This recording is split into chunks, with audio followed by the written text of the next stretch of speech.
Sir నమస్కారం sir. నమస్తే బాబు.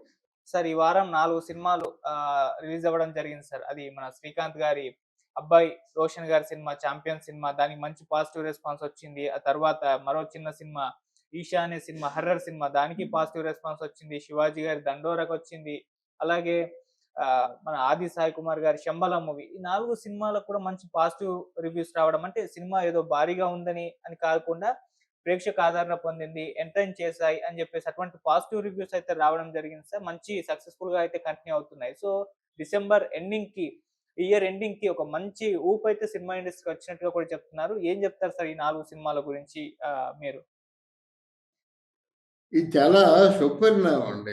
ఎందుకంటే మొదటి నుంచి కూడా మనం అదే చెప్పుకుంటున్నాం. చిన్న సినిమాలు, పెద్ద సినిమాలు ఉండవండి నా దృష్టిలో.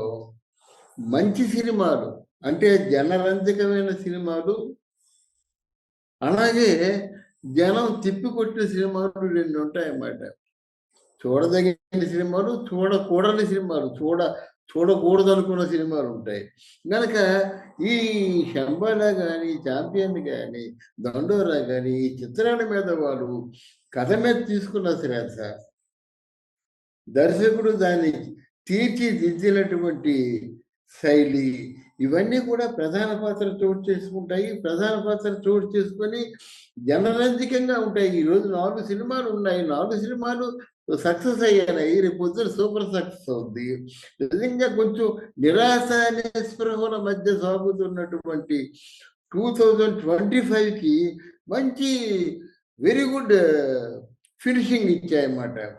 దాన్ని మంచి ముక్తాయింపుది. చిన్న సినిమాలతో మనం ఇటుకొట్టి మళ్ళీ టాలీవుడ్‌లో ఒక విజయబావుట ఎగరేయడం మాత్రం చాలా ఆహ్వానించదగ్గ పరిణామం. దీనికి మొదటి నుంచి కావాల్సింది కాస్టింగ్ ఎవరా అని కాదు. కాస్టింగ్ చేత ఏ విధంగా చేయించుకున్నాం, అలాగే కాస్టింగ్‌ని ఎలా ఉపయోగించుకున్నాం, మన తక్కువ బడ్జెట్‌లో సినిమాని ఏ విధంగా మనం అందంగా మలిచి జనం మెచ్చేలా తీసాం. తక్కువ బడ్జెట్‌లో పాటలు ఎంత బాగా చేయించుకున్నాం. ఇవన్నీ ఆలోచించాలి. డైలాగ్ రాస్తాడు, మ్యూజిషియన్ మ్యూజిక్ చేస్తాడు. కానీ ఆ పాట రూ. 1,00,00,000 సందర్భాలున్నాయి. ఆ పాట ఎవరికీ చేరకపోవచ్చు. వీళ్ళు పాటలన్నీ కలిసి రూ. 1,00,00,000 ఖర్చు పెట్టకపోయినా ఈ పాటలకి రూ. 1,00,00,000 పాటల మీదే రెవెన్యూ రావచ్చు. ఇది గమనించాలన్నమాట. ఏంటి రూ. 1,00,00,000కి ఖర్చు పెట్టి ఆ పాట వృధా అయిపోవడం ఏంటి? ఈ రూ. 1,00,00,000 ఖర్చు పెట్టి మ్యూజిషియన్‌కి, ఆర్కెస్ట్రాకి, పాడేవాళ్ళకి, రాసేవాళ్ళకి అందరికీ ఇచ్చినప్పుడు కూడా ఈ పాట రూ. 1,00,00,000 రెవెన్యూ ఎలా వసూలు చేస్తుంది? ఆడియో మీద. కనుక ఇవన్నీ ఎక్కడ మనకి తారసపడుతున్నాయి? మనం చేసే పని మీద సరైన దృష్టి పెట్టకపోవడం ఒకటి. 2 మనం చేసే పని ఏమిటో తెలియకుండా చేయడం. మనం చేసే పని ఏమిటో తెలిసి చేస్తే పర్వాలేదు గానీ, తెలియకుండా చేస్తే ఎంత చేస్తే మాత్రం ఏం ప్రయోజనం? కథ ఎలాగ ఆలోచించాలి? ఈ మేరకు ఆలోచించాలి. వస్తున్న కథలు ఏమిటి? దీనికి ఎంతవరకు భిన్నంగా ఉంటుంది?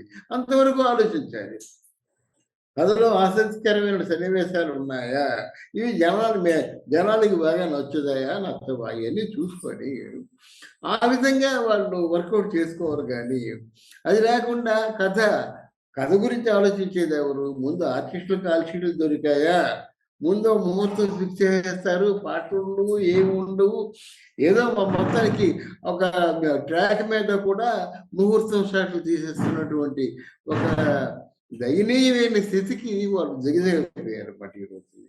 అలాగే డైరెక్టర్ కూడా డైరెక్షన్ చేయడానికి ప్రామాణికత ఏమీ లేదు. డైరెక్షన్ చేయడానికి సన్నివేశాన్ని నువ్వు ఎంత అందంగా, ఎంత కన్విన్సింగ్‌గా, ఎంత నమ్మదగ్గ స్థితిలో నువ్వు దాన్ని సెల్యులాయిడ్ మీద మలుస్తావన్నది అది ప్రధానంగా కావాలన్నమాట. అటువంటి డైరెక్టర్స్ కావాలి. ఇక్కడ ఎక్స్‌పీరియన్స్ ఉందా లేకపోతే కొత్తోడా అని కాదు కావాల్సింది. ఎంత కొత్తదనంగా సెల్యులాయిడ్ మీదకేమో పాత్రల్ని మలిచాడు, సన్నివేశాల్ని మలిచాడు. ఆ సన్నివేశాల రూపకల్పనలో స్క్రీన్ ప్లే విషయంలో ఎటువంటి జాగ్రత్త తీసుకున్నాడు. ఇది అవసరం. దీని తర్వాత నటీనటులు ఎవరైనా కావచ్చండి. వాళ్ళొచ్చి మామూలు మైనపు ముద్దల్లా ఉంటారు తప్ప వాళ్ళు డైరెక్టరే నటన చెప్పాలి. అక్కడి నుంచి నటన పిండుకోవాల్సింది కూడా డైరెక్టరే. ఎందుకంటే అలాగంటే మరి ఆర్టిస్టులు ఏమి చెయ్యరంటే చెయ్యకపోవడం కాదు.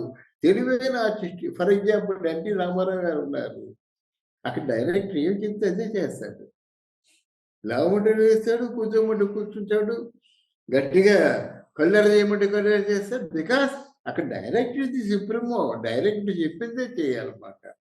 అటువంటి డైరెక్టర్స్ మనకు కావాలి. అంతేగాని ఈ పాత్ర ఎలాగ ప్రవర్తిస్తుంది, ఈ పాత్ర ఎలా బిహేవ్ చేస్తుంది. Action is nothing but to act కాదండి. Action is nothing but to behave like character. Character తాలూకు ఔచిత్యాన్ని మనం బిహేవ్ చేయాలన్నమాట. అలా బిహేవ్ చేసేలాగా చేసేవాడే డైరెక్ట్.